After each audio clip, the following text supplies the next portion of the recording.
meeting CEOs who were in manufacturing, textile, shoe, and they said we have to find ways of working together as a region. And the shoe manufacturer in Maine would say we have 2 members of Congress and we have 2 members of the United States, and they love us. Why wouldn't they? We have 700 employees. But our customers are in Connecticut and Rhode Island, man. Those roads are terrible, and we have to find ways of getting some infrastructure funding, but we can't do it alone. So we have to find allies in other parts of New England. So that's the genesis. They said if we work together as a region, we can have a powerful voice. And believe it or not, in 1925, I think there were maybe 33, 34 members of Congress. Today we have 21. And the reason in 1925 they were getting together is because they said we're losing some of our employees. They're going down south. They're going down to the Carolinas, lower taxes and warmer climate. We have to find ways of working as a region. And they also said that, you know, we have a very small population in New England. Half the population is in one state, but we have 12% of the United States Senate. And we worked with a colleague in California recently on a trade bill, the USMCA, United States, Mexico, Canada Trade Agreement. And the director of the advocacy group there in California said that we have 39 million people, and we only have 2 senators to work on this major trade bill. And yet you, New England, how many are there? 13.5 million people, but 12% of the United States Senate. So it's working together as a region. We have a great deal of clout, to say the least. So, and this is what we do. We go to the congressmen's districts, senators' districts, the governor's districts, as well as in Washington, having them speak to our members down there. So it's an opportunity to meet and hear what the members have to say about their agenda and the recent pieces of legislation. Next week, this week really, later this week, we'll be in Washington, where Congresswoman Andy Kuster is the now chairperson of the New Democrat Coalition. She'll have several of her colleagues at an event just like this for many of our members that have presence in Washington, D.C. Last week, we kicked off our Politics and Egg series that we have in New Hampshire for the presidential candidates. We had Nikki Haley speak to the New England Council members in New Hampshire this past week, and we're in the process now of getting to Governor DeSantis and Senator Tim Scott and so many other candidates who have already reached out to us to say we'd like to meet with members of the New England Council. So any of you are interested, and I know some of you are political junkies, you might want to stay tuned to see what we have coming up. So you can get more information on all of what we're doing at our website, newenglandcouncil.com. But today we're delighted to again welcome back Maine's own Congressman Jared Golden, that many of you already know, and his service in the 2nd Congressional as well as in Congress. So to introduce the congressman, I'm not worthy to introduce him with a formal introduction, so I couldn't think of anyone better from the Verrill team than Jim Cohen to do the duties. Great, thank you so much. And I too am not worthy to introduce the congressman either, so I'm maybe we won't get an intro. The introducers. But I want to welcome all of you here today. I'm Jim Cohen. I'm in Westport, Connecticut, in Augusta, and full-service law firm. So a lot of the work we do, the New England Council relates to.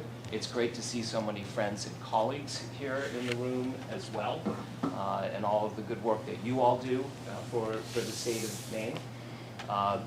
We also have an affiliate, Main Street Solutions, and my colleague Mike Saxel is the head of that. I am a director of Main Street Solutions, and with us are Jay Nutting and Sarah Vanderwood also, and we do a lot of work in Augusta and around the region, helping out our clients. So with that, I'm actually going to introduce Jay Nutting for a very special introduction.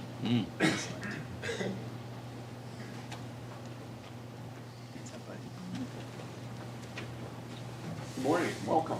I think I was asked to come up to give a bit more of a different perspective on Congressman Golden than perhaps a lot of people in this room, but Congressman Golden and I share the same hometown of Leeds, Maine. And for those of you that aren't familiar, it's kind of halfway between Lewiston, Auburn, and Augusta if you're traveling around the state. He grew up on a family golf course on one side of town, and I grew up on a dairy farm on the other side. And there was no shortage of work on the dairy farm, but there was a shortage of a paycheck. So my father at one point said, well, if you want to get paid, you should go work at the golf course. So that summer I went and got a job and I should say our families have known each other for years. I quickly realized that waking up before the sun to get there so I could meet my buddy Warren Burnham, and we would start on opposite ends of a fairway before the sun came up. And when we could just start to see each other, we would start mowing, because we'd have to get off the course, usually in time for a tournament to start. And when we would finish washing up our machines, there was a young kid in the driveway shooting hoops most days. And Congressman Golden. And flash forward quite a few years later, after some time in the military in D.C., serving in the legislature, serving in leadership, watching him grow as a person and as a lawmaker and policymaker. I think it gives us all, and my family and the people of Leeds, a great sense of pride to see how far he's come. I still remember July of whatever year, I was camping with my family in Damascus, and Jared called and said, I think I'm about running for Congress. And at the time I thought, okay, you're a glutton for punishment. This has really gotten to your head now. And I think at that time there was probably a path for him to be speaker. He might be giving that up. Really glad he did. So on behalf of my family and the people of Leeds and I think a vast majority, hopefully, of the people of the 2nd Congressional District, I'd like to introduce Congressman Jared Golden. Before, I should say, not so fast, Mike has to say it. I can't help myself. I'm a recovering politician also. So I just wanted to say that for us having Jared here, we specifically pursued and asked if we could have Jared be our guest here because Jared's part of our family, as you've already seen from Jay Nutting. Our good friend and former colleague Bobby Reynolds is a special assistant in the congressman's office now, and it was his longtime general consultant and supporter. Lucky enough, on the day of the instant runoff election, the congressman was waiting for the returns in our office, and we're like, oh, I think I'm going to talk to the press in there. And we're like, oh shit, we don't even have a lectern. And we're running around Staples and everywhere else looking for a lectern for him. And so it was, extraordinary that he won. We had every belief that he would win. But what's more extraordinary and what's more important is that there is a huge pressure in this country right now on the fabric on the left and the fabric on the right, and our political system is seeming to be stretched too far, and the center is not holding. And Congressman Golden has the strength and the courage and the resolve to hold that center together. And I couldn't be more proud to say that he's our friend, and we are delighted he's with us here today. And now I turn it back to Jim Brett and the wonderful New England Council to help us all learn a bit more about what's going on, and thank you for coming, Congressman.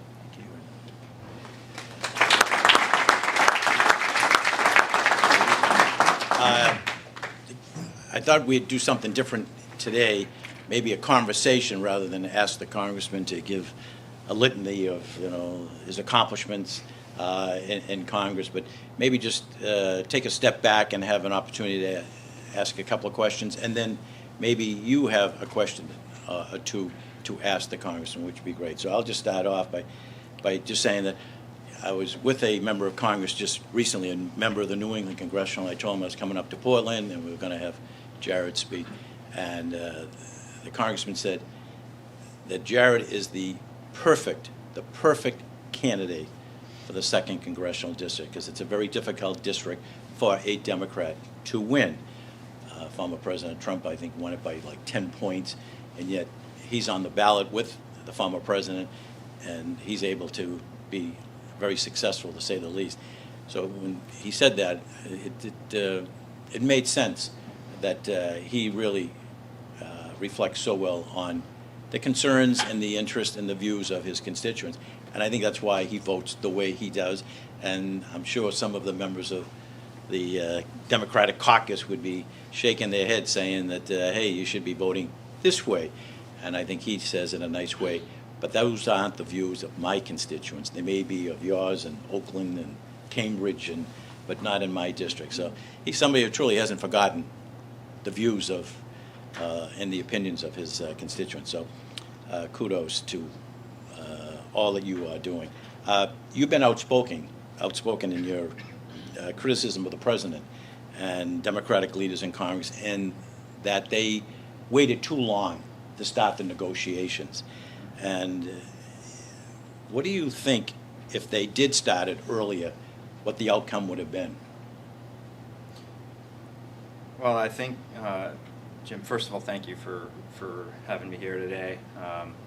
If you all have any trouble hearing me, I don't feel like shouting at you, so can you hear all right? If you need me to, I will turn on the mic. I'll turn on the mic.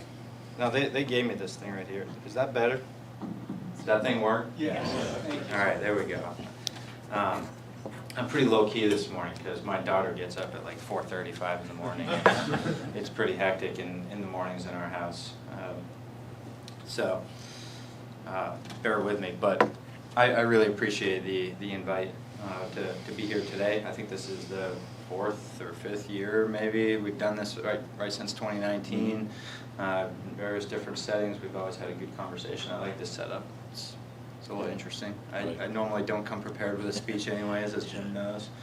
And I've never been one to brag too heavily about accomplishments. And most of the ones that I've had have been shared as part of a team anyway. A really strong team, the main delegation, and sometimes, like Jim said, the New England delegation as a whole. And by the way, there's always people from California and other places who are hating on New Englanders. But I read a book by Colin Woodard recently. How many of you have read this, American Nations? Where he says that the problem with Yankees is we think our way of life is the right one and we want to proselytize it all over the rest of the country. And sometimes people resent that about us. But we make for a team of people that punch above our weight. Jim's right about that in New England. And it's particularly true here in Maine, where there's only 4 of us, but sometimes get some pretty big things done, which one of our biggest wins was just last December in regards to our lobster fishery, some really important work, and giving them some new certainty in life. But big thanks to Jay and Mike. They really didn't speak to the, I think, depths of our friendships and history. And Jay did. I remember him working at the golf course, of course, but really just growing up looking up to him and people like Jay and Mike Carey, the Bell family and the Buckleys, and these are all in Leeds. These are big names and just good families and good people. But Jay didn't tell you about the big event of that summer was when he and Mike Carey had a race. Do you remember that? And who won? I'm guessing you did, but I didn't remember that. But I remember the race because it was a big deal. And actually, Mike Saxel and I got to work really early on because I put in, I think, a bill with a proposal that one of your clients didn't like. And rather than attack me, Mike said, "Let's get a coffee and talk it through and figure out how we can work together." Because I had a good cause, right? Housing for homeless veterans. And the wherewithal to propose a pay for that maybe the realtors weren't too happy about, but it was like kicking the hornet's nest, and once all the bees got active, we could find a solution. It was good. We did. But I worked closely with Main Street Solutions for many, many years and appreciate them a lot. In regards to the debt ceiling, a couple of things, Jim. One, we've known since Election Day that we were going to have to do something with the Republicans on lifting the debt ceiling. That conversation started last November and December at a time when Dems were still in control of both chambers and the White House, and a decision was made, for better or worse, not to lift the debt ceiling at that time by ourselves. And since that decision was made, it was a foregone conclusion we'd have to negotiate. So to watch a no negotiating position developing amongst Democratic leadership early on was frustrating to me for two reasons. One, it was sure to fail, and it also set up an unnecessary standoff from my perspective. Mike was talking a little bit about the difficulties of the center holding, and that's been interesting to me and frustrating to me because we've had very narrow margins in both the House and the Senate in the last Congress and in this Congress. This should be a time when the center is looked to as a source of strength and leadership, and instead most leaders in both parties have catered more to their extreme flanks. I don't think the country needs any more fights right now. There's plenty that we're going to fight about politically over the next couple of years anyway, and I expect it's going to be a pretty high temperature presidential campaign that I don't look forward to, and the country probably doesn't really either. So if we can avoid having a partisan standoff on something as important as paying our debts, let's just get right to it. And that was the hand that we were dealt on election day. So trying to bluff with a no negotiating stance just didn't make much sense to me. Everyone could see the president's hand. Everyone knew that he was going to have to eventually get to that table, and Kevin McCarthy knew it too. And I think when you come in late to negotiate from a position of I won't negotiate with you, and then in the last 3 weeks you're doing that, you've got no ass on the table. You've just essentially said I want a clean debt ceiling increase, and that is the position by which the president had to negotiate. And at the end of the day, we got a clean debt ceiling increase. He did have to negotiate. I actually think he did pretty good. I could talk to you about the reasons why I think this deal doesn't really reduce the deficit by very much at all. But he did have to give a couple of big wins to the Republicans without getting much in return other than lifting the debt ceiling. And I think had he accepted the premise that reducing the deficit would be a good thing right now, back in January or February, drawn Kevin into a negotiation about how to reduce the deficit responsibly, that maybe he might have gotten a few things in return rather than just conceding to some of their demands on things like work requirements, etc. Do you think the Democrats in the House misplayed waiting so long, thinking the Speaker will never get a bill through in the first place, and all of a sudden he gets a bill through, even though he gets it through by a margin of one vote, but he was able to get it through. You think that was some of the thinking? Hey, let's slow it down. We don't need to negotiate. He won't get a bill through in the first place. Yeah, a little hubris is at play for sure. I've been listening to people for 6 months talk repeatedly about how Kevin McCarthy is doomed to fail, that he's not up for the job, that he's not that talented. Honestly, I don't particularly love Kevin McCarthy that much either, mostly because in my interactions with him, he's been pretty arrogant. And so it's just on an individual level, I don't find him to be very compelling or likable. But you don't get to that position without earning it, and he's clearly a talented individual from a political perspective. And so I've been under the assumption that he would get the votes to be Speaker. I was not surprised when he did. A lot of my colleagues were. I don't think it was as messy as it was portrayed in the media for him to get there, and the deals that he made were actually not that big of a give to the far right.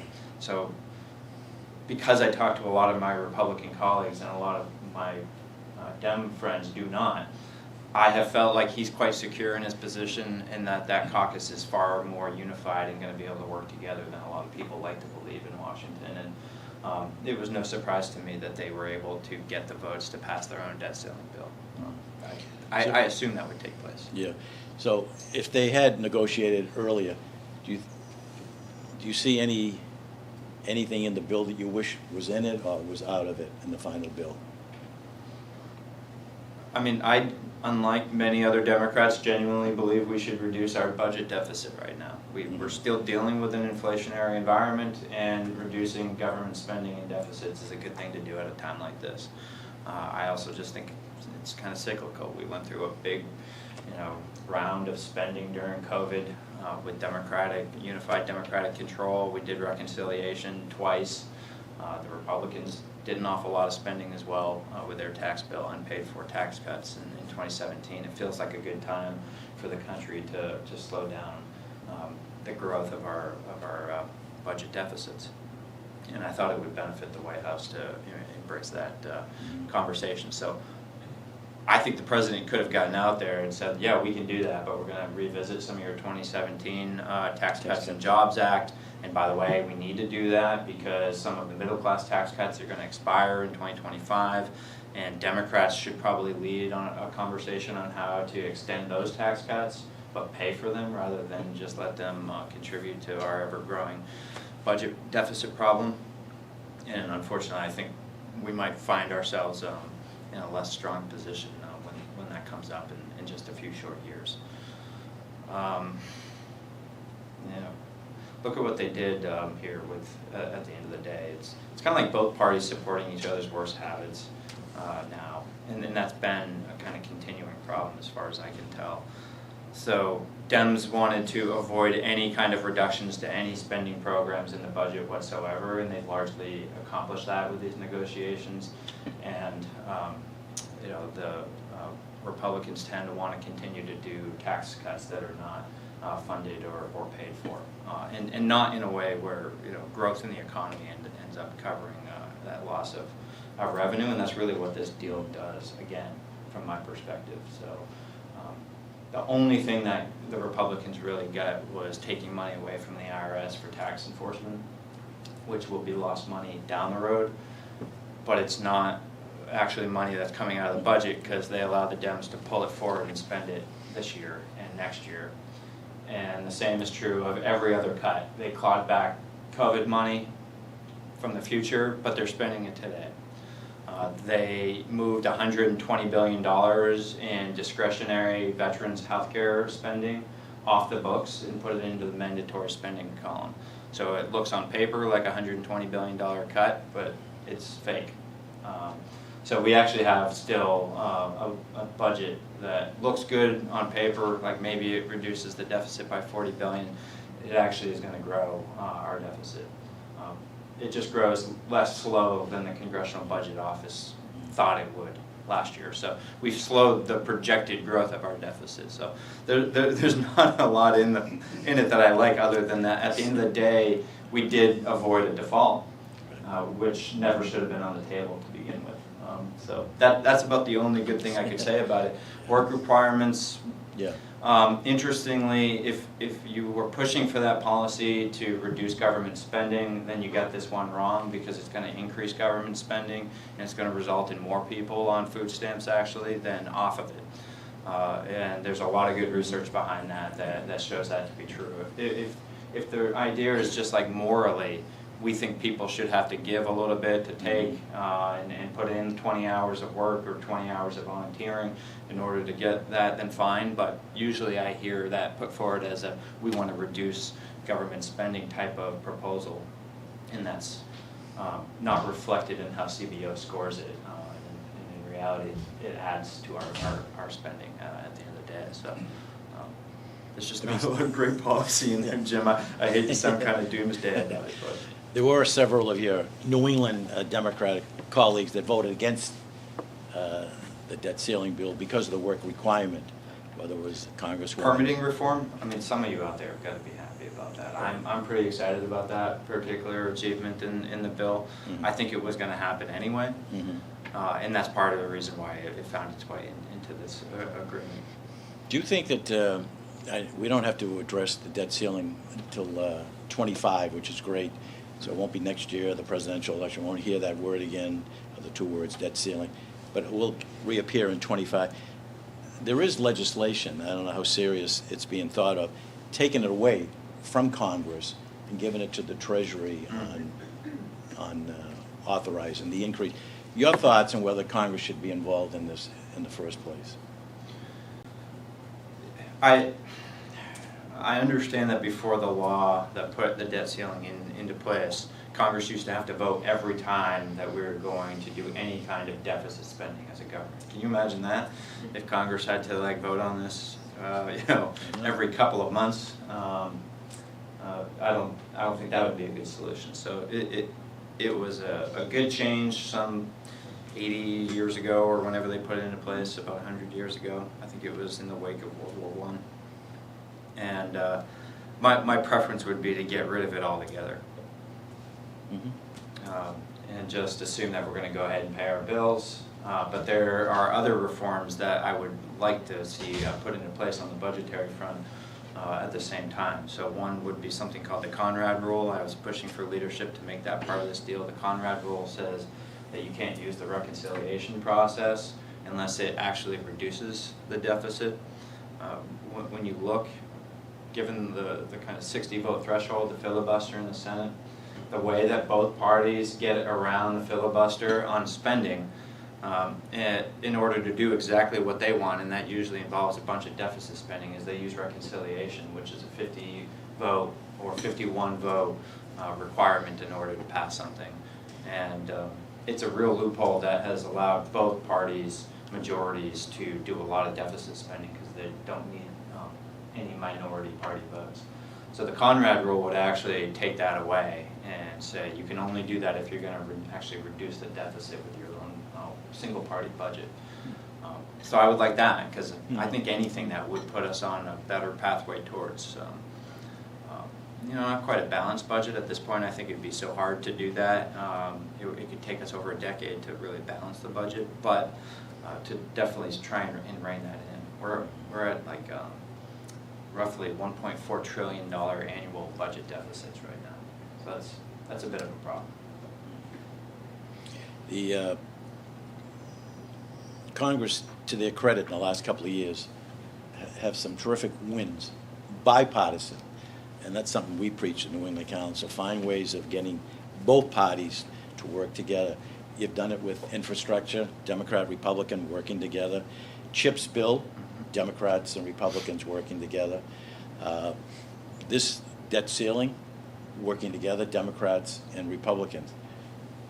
Are there other issues coming down the pike that may bring both parties together in a compromise position? Or is this the end of it? And then now we're into the silly season, the political campaigns are beginning, and we're not going to work in anything with both parties. I don't know what is in the realm of possible in the next couple of years. It's definitely different than it was in the last Congress, and that was an amazingly productive Congress. It really was. With Dem control of the Senate and the House, but the filibuster in play, you had to look a little bit to the middle. And I can sometimes have a bit of a chip on my shoulder because of the political fights I've had to engage in the last couple of years. I'll go ahead and acknowledge that. I've been at the center of it for quite some time now, starting in December of 2019 with impeachment. Impeachment 1, by the way. It's crazy. It always makes me chuckle. I have to talk about that. It's like we did that twice in just a couple of years. These are amazing times, very difficult times, and all the momentum going to the left and the right when you look at the media politically. And I am often attacked from both left and right anytime I take a position on something that is important to the country, and not to be taken for granted that a gridlocked Congress would be able to get it done. So in the last Congress, what I would say is, Jim mentioned that I'm sometimes critical of the president. I don't really know, how I feel about the president's strategy, because it looks like he often is pushing to the left and really catering a little bit to those more extreme elements in the Democratic Party.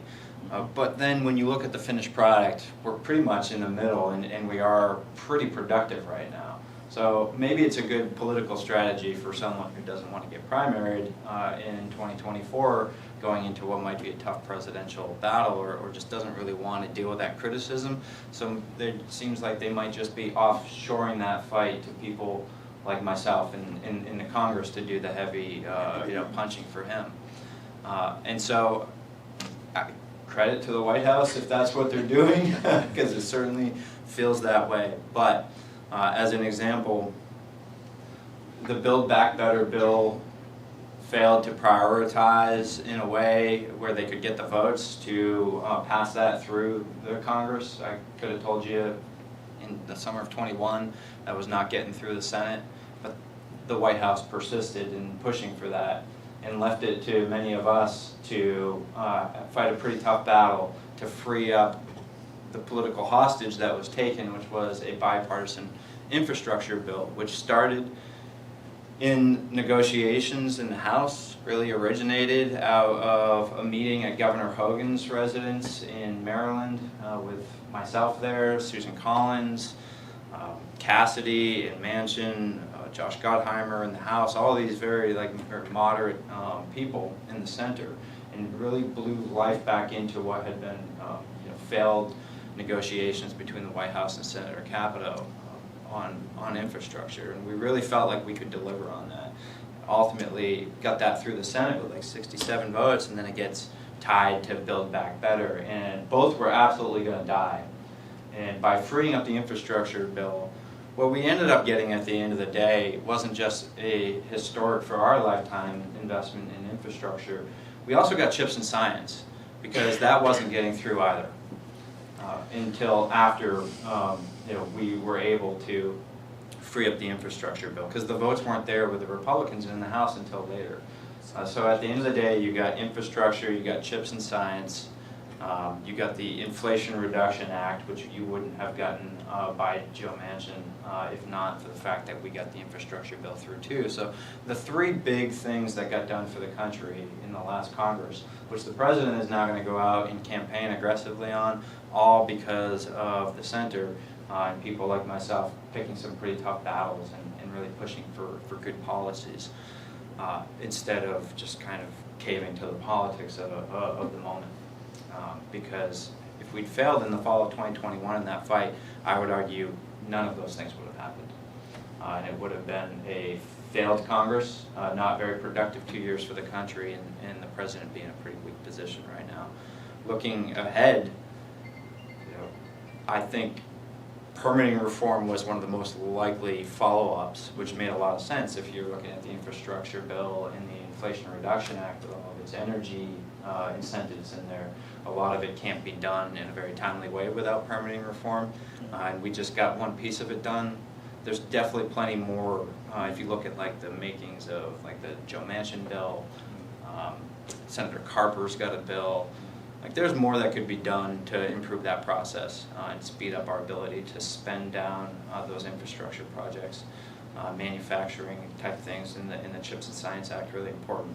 But what good is it if you are locked up in lawsuits for the next decade? So I think that would be one place I would expect to see more work done, Jim. Mm-hmm. And like both sides would be displeased with whatever comes out of it probably. And then there's going to be a few must-do pieces of legislation that will come in the next year and a half. We have to do a farm bill reauthorization. There'll be a big fight over that in the House, but the Senate will clean it up and make the House eat it, and that'll be fun. And then we got to do FISA. That sounds really exciting, right? That's wiretapping authorities for the FBI. Everyone gets really excited about that. So we got to do that though. And I don't think much else other than the fact that we really just started a budget process, and we'll see what comes out of it. I worry a little bit that we may end up in a long-term CR here, but hopefully we'll be able to pass another kind of good deal that makes smart investments and avoids what is like a little mini sequestration that this debt ceiling deal just set up at the end of this year. But isn't there some language in the debt ceiling legislation that says that if Congress doesn't pass the 11 appropriation bills by a certain deadline, then there'll be a 1% cut in some of the line items, an incentive to everyone. We got to work together to get these bills through. Otherwise, it's the continuing resolution. Yeah, that's right. If the CR kicks in at the end of the year, the real interesting thing about that is A lot of the fight over the top line spend on the debt ceiling, discretionary side budget had to do with, are we going to, Republicans wanted to increase defense spending, and they wanted to decrease non-defense discretionary spending, and of course the Dems often fight for the opposite, and what usually comes out of it is you increase both. This time what happened was they agreed to increase defense spending and to decrease non-defense discretionary budget top line. Although, like I said, there's a lot of shell games in there, so I think it's questionable just how much reduction is really in there. But if that CR kicks in, what will happen is the top line defense will actually come down and the non-defense discretionary will come up. And that's going to be a really interestingly difficult budget to build if that happens. It sounds like the Senate is already trying to find ways to work around it, though. So there will also be a Ukraine bill coming.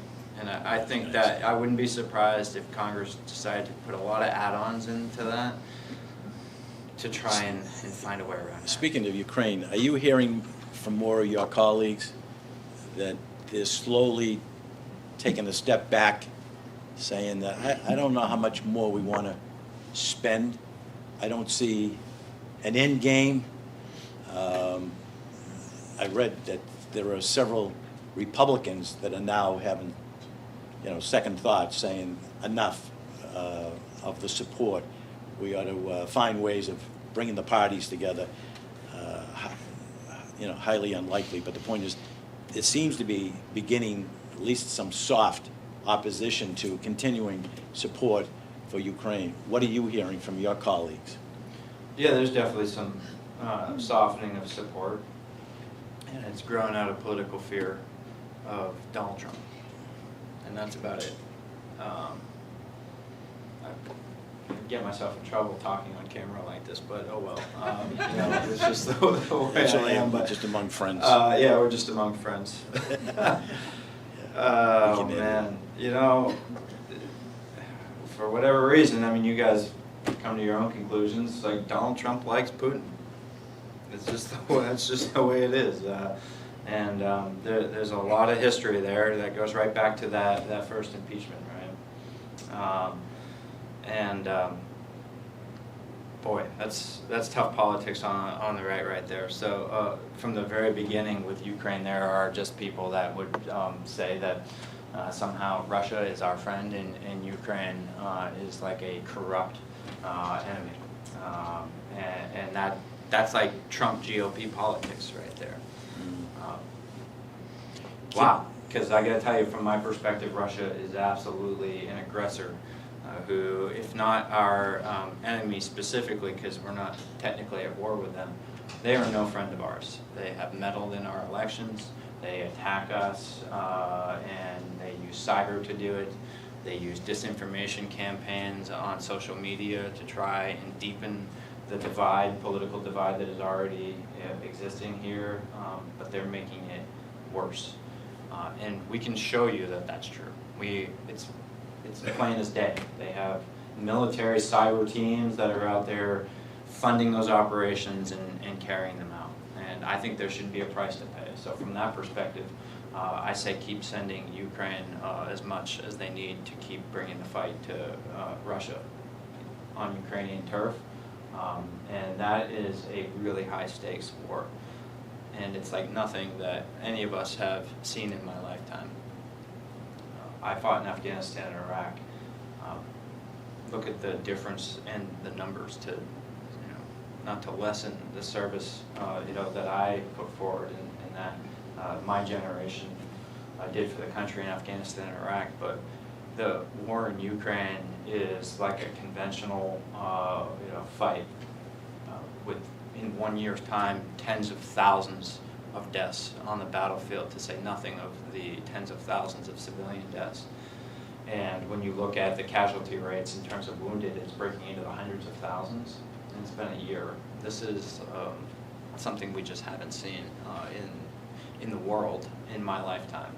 And it's, I think, a real challenge to status quo, world order, and pretty high stakes in regards to what lessons get taken away from it for both Russia and China and for the United States and our allies. So, it's crazy to be thinking we should be laying off and pulling back. It's a fight that is coming at us one way or another, and already is on our homeland in the form of cyber and electoral interference, and it's not ending anytime soon. Is the way that I see it. Chuck Todd, I was on Meet the Press, not the Sunday version. I'm pretty adverse to big-time national, media. But I went on like his weekly show and we talked about this. And he had this perception that in rural America, people are turning against military assistance, foreign aid, and getting involved in a place like Ukraine.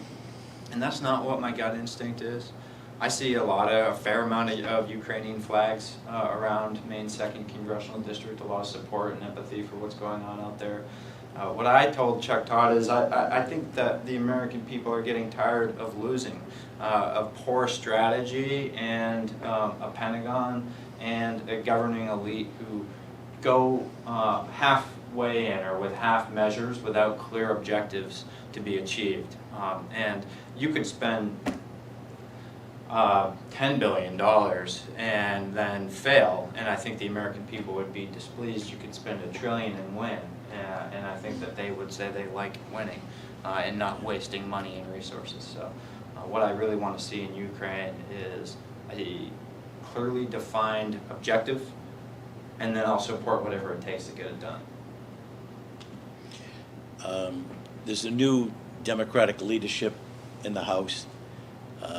Hakeem Jeffries is the minority leader, and Catherine Clark, your colleague from Massachusetts, number 2, the whip. I guess my question is, Richie Neal was appointed chairman of the Ways and Means Committee in 2018. He was elected to Congress in 1988. So it took 30 years. The Republicans are in charge of the House. Their chairman of Ways and Means was elected in 2013 because the rules of the House Republicans are, if you're talented and you're good, we're going to put you on some influential committees. You and your Democratic colleagues, they go with seniority. The longer you're there and the longer you wait, it's the pecking order that you can get to be the chair of a committee. Is there any discussion when you meet with your colleagues to say, hey, we got some young, talented, bright colleagues, and we ought to be pushing them into significant leadership roles and do away with seniority? I wish. When I first got to Congress, I asked, they sent Annie Custer over to guide me through the committee assignment process. And I said to her, you think I could get a spot on Ways and Means? Maybe I'd talk to Richie about that. Right. And it made a lot of sense to me because Maine's like the oldest state in the nation, right? So you got Medicare, Social Security, tax policy right there in Ways and Means. And she's like, no, that's an A committee. Like, you're not getting on that. It's like, well, what about a PROS? Well, no, that's A committee too, Jared. It's like, yeah, I got a top district. So maybe you all would want to put me on like an A committee. And she says, oh, sweetie, we eat our youth. Welcome to Congress, right? The Democratic Party, like, not happening. I was pretty fortunate to get on Armed Services, to be honest, and that was really because the New England delegation got behind me. And at the end of the day, even though it's one nation's Navy, Joe Courtney needed another New Englander to go up against the Virginians in the shipbuilding sphere. So I got a spot on a pretty good, pretty important committee that you don't always expect to get as a freshman either. But this is a flaw in our caucus from my perspective, and a holdover from the past, and one that we actually just had a vote on that failed. So at the beginning of this Congress, we had a proposal within just the Democratic caucus to say let's get rid of seniority for deciding who will chair or be ranking member of our committees for the very reasons that Jim just pointed out. And that failed. It's dangerous territory again. A lot of people said that we couldn't get rid of seniority for these chair positions because it would prevent the Democratic caucus from having diversity in leadership positions. That this would hold back the Congressional Black Caucus or the Hispanic Caucus or women in our caucus from becoming chairs. And I guess what I would say about that is when you look at the House floor right now, largely speaking, it's like a middle school dance where instead of like all of like the young women and on this side of the gym and like all the young men on this side of the gym, you've got all the Democrats over here and all the Republicans over here. And there's no seat assignments, by the way. It just happens naturally. And I think it's pretty fair to say that one side of that House floor looks really diverse. And the other one, not so much. And as Speaker Pelosi used to say, part of our strength in the Democratic Party is our diversity, or put another way, the coalition that we build, which is different than the Republican one. And so it's hard for me to believe that in this day and age, it could be true of my colleagues that absent a seniority-based system to deciding who will lead our caucus, we would just choose white people. In fact, I definitely know that's not true.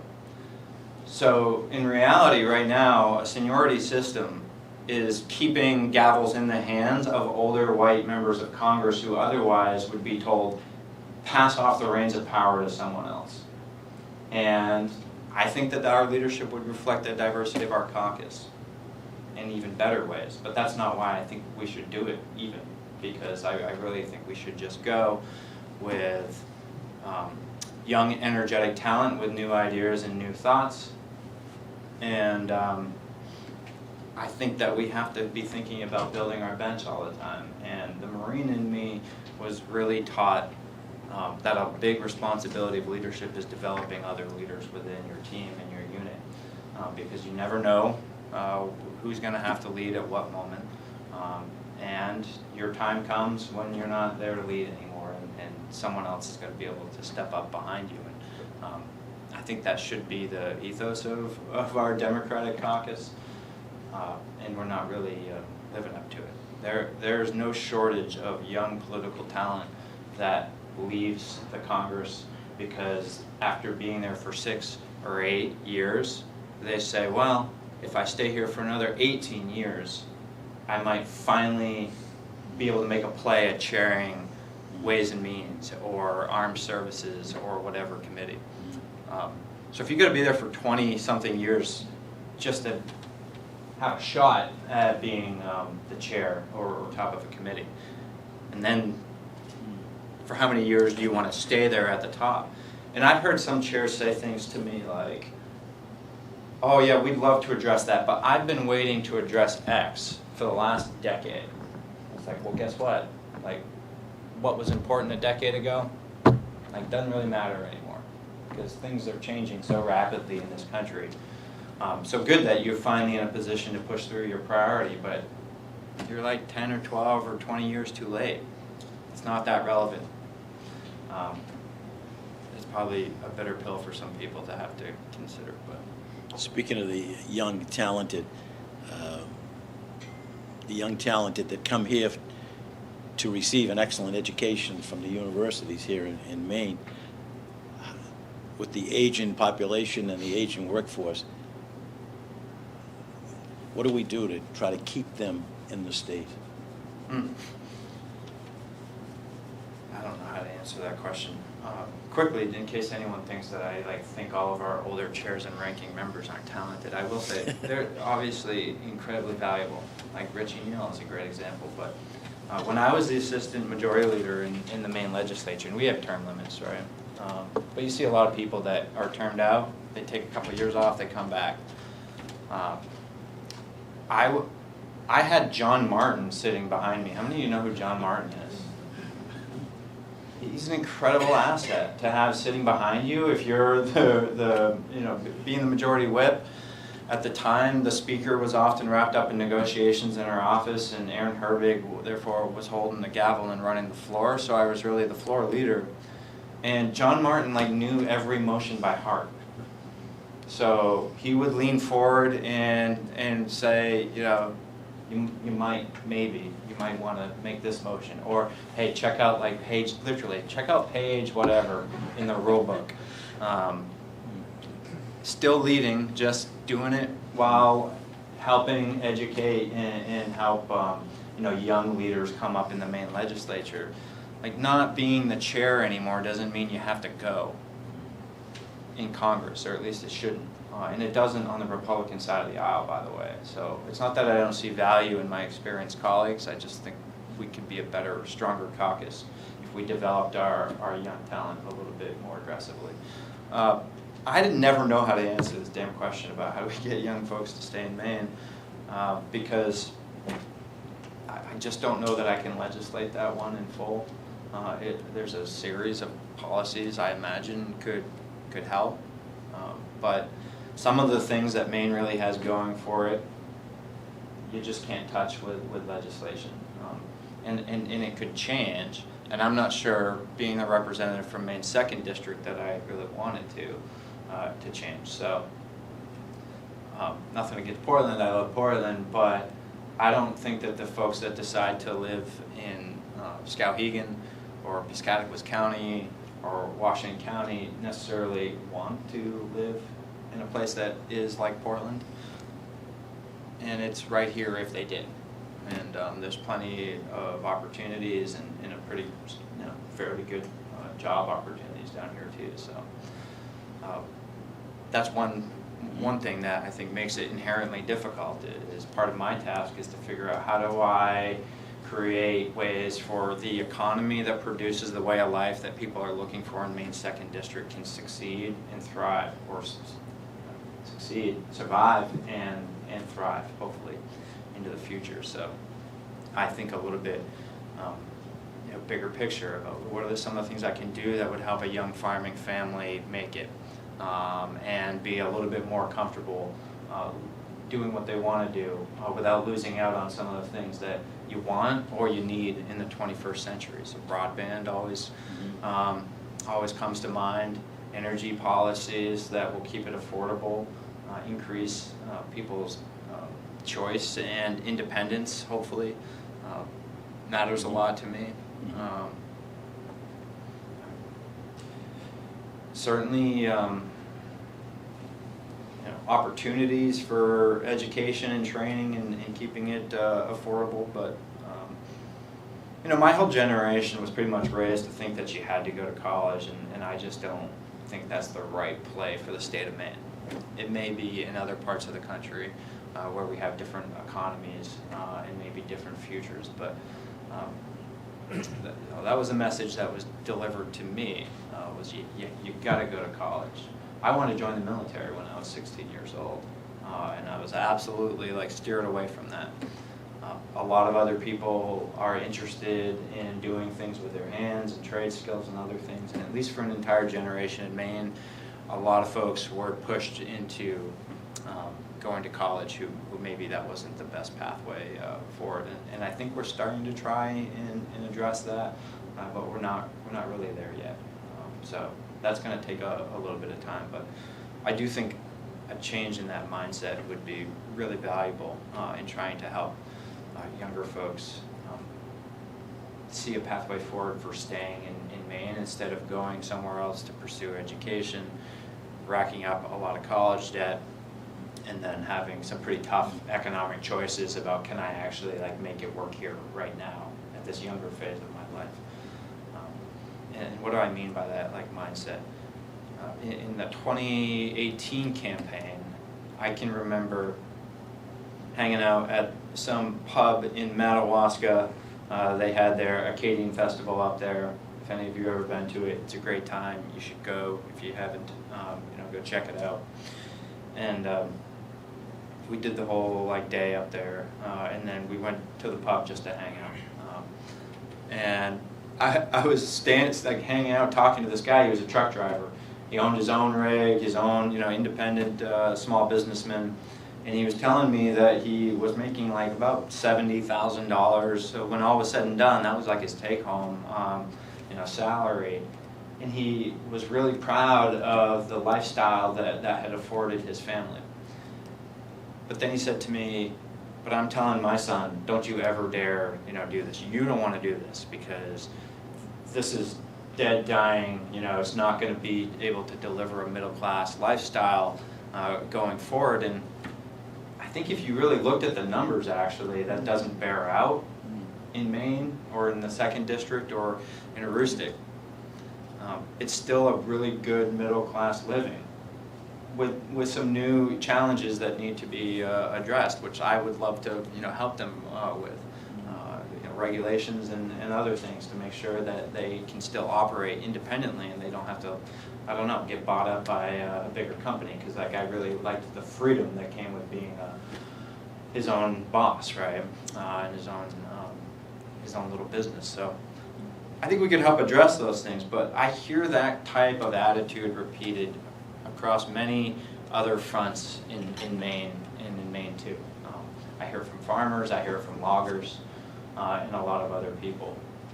And I think that a little more positivity and seeing what is still possible in the future could preserve that way of life for younger people. But there's no doubt that there are new, unique challenges that also have to be addressed as part of that. And I am in my own way trying to work on some of those details, Jim. But I don't know if that answers your question, but a lot of people want to try and totally reinvent the wheel, and I just I don't think that's what I want or my constituents want. My nephew is here, and he represents the Plumbers Union all over the East Coast, and spend a couple minutes with him, and he'll tell you that you can, work as an apprentice in the union as a plumber for 5 years, and then you become, while you're being the apprentice, you get half the prevailing wage of the plumber, and then when you graduate, you have no debt. No debt. Yeah. And nothing personal, but it's hard to find a plumber today, as opposed to my good friends from a legal firm. It's hard to find a plumber, and and I don't think enough people look at the trades to say, hey, this is an area where my son, my daughter should be looking at. But again, my nephew will tell you, the list is getting longer and longer. He's got, he gave a great example of a young man that had 3 years of college at Boston University, who decided he wanted to be a plumber only because he spent 3 years doing what his parents wanted him to do. Go to college. And he realized, this isn't what I want to do. I want to use my hands. I want to go in the trades. And now he's a plumber and making very, very, very good salary, as well as the pension and that goes with it. So. For a long time, people used to talk a lot about how they wanted to create a new tech hub here in Maine, or they wanted to pull the Boston tech world up here into Portland, and I was pretty skeptical of that. I just didn't see how it would work and benefit Maine, and like I said, that's just not what I envision for the future of at least a big part of Maine. And there's nothing wrong with that, but look at the Rue Institute here with Northeastern. I think that it is the beginnings of something potentially great for Maine. Definitely here in Portland. A bigger question for me is, will it benefit my part of Maine? And the answer to that is really, what do they focus on, and how do they try, I hope, to take the work that they do and use tech, use data and other things to benefit, let's say, our forest products industry, our loggers, fishermen, and a whole lot, farmers, etc.